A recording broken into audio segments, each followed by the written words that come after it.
Bienvenue les amis, bienvenue sur Aki Télé, bienvenue au 16e festival, je ne sais pas si on peut l'appeler comme ça, Salon du Livre, voilà, avec notre premier invité qu'on vous avait présenté à 2 reprises les années précédentes et en plus talenté de surcroît. Bonjour Luc Lariba.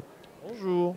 Alors pour parler d'un ouvrage que tu as écrit, je me permets de te tutoyer parce qu'on se connaît un tout petit peu désormais, juste après le Salon du Livre, la 15e édition de l'an dernier, sur Bourvil, un personnage qui est entré dans les masures des Français dans les années 50 et qui ne les a plus jamais lâchés jusqu'à sa mort. Présente-nous déjà, pour nos jeunes amis, le personnage exceptionnel qu'est Bourvil. Bourvil, il est mort il y a 53 ans.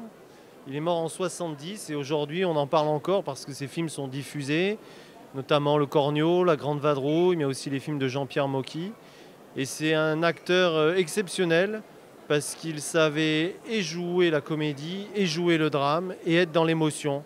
Il y a un film comme Fortuna, qui est très peu diffusé, mais qui résume tout ça. Il y a des films tragiques comme Le Cercle Rouge, où il est exceptionnel, c'est son dernier film. Et dans le livre, ce que j'ai voulu faire, c'est faire un focus sur les films. Ils y sont tous. Certains sont plus développés, comme Les Grandes Gueules. Et puis aussi, bien sûr, parler de la chanson, Salade de fruits, de l'homme de radio, parce que c'était aussi ça le début. Avant qu'il soit un acteur, c'était quand même le chanteur, et qui est resté un chanteur très connu. Et aujourd'hui encore, ben, voilà, le petit bal perdu est une chanson très forte. Alors il n'y avait pas d'école de comédien à l'époque. Non, Bourvil a appris le métier sur le tas. Ben, il avait la fibre en lui, c'est son professeur, son maître d'école, comme il le dira, puisqu'il va lui dédier une chanson. Son maître d'école qui lui a donné le goût de la musique, de la chanson, du music-hall, comme on disait au début du siècle dernier. Et son maître à Bourvil, c'était Fernandel. Ah oui. Et au départ, il avait un nom de scène qui était Andrel, en hommage à Fernandel. Quel était son véritable nom, André Il Bourvil? s'appelait André Rimbourg. Et quand il a commencé sa carrière de chanteur, d'acteur, il lui a fallu choisir un nom de scène. C'était très courant à l'époque. Montand a fait pareil, Fernandel a fait pareil, Gabin a fait pareil. Et lui, au départ, il avait choisi Andrel en hommage à Fernandel. Et puis après, on lui disait que c'était pas terrible, donc il en a choisi un autre et il a pris Bourvil parce que c'est le nom de son village en Normandie. Il représente l'exemple même du français moyen. C'est peut-être pour ça qu'on s'est identifié à ce personnage simple, à des années-lumière de la star des stars comme Belmondo et Delon quelques années plus tard. On est bien d'accord. On s'identifie à lui parce que c'est Monsieur Tout-le-Monde, Exactement. tout simplement. Et c'est la force de Bourvil, de l'acteur, du chanteur, c'est qu'il peut jouer la comédie, le drame, l'émotion, et ça se voit dans ses chansons, dans les films qu'il a choisi de faire.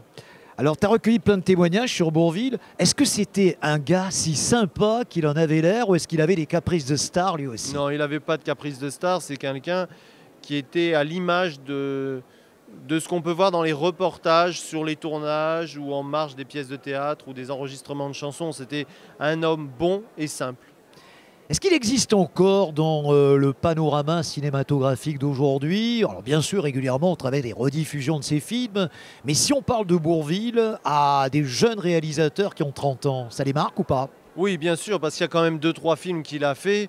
Le Cercle Rouge, Les Grandes Gueules, Le Corneau, Les Bonnes Causes, Fortuna. C'est quand même des films qui, quand on aime le cinéma, au bout d'un moment, on est attiré par Bourvil, parce qu'on regarde Le Cercle Rouge, et donc on voit un Bourvil complètement différent de celui qu'on a connu dans La Grande Vadrouille. Donc tout de suite, on se dit, ah oui, il y avait quand même un acteur. Donc je pense on en parlera encore. Et puis vraiment, de toute cette génération-là, c'est un acteur beaucoup plus complet que Louis de Funès.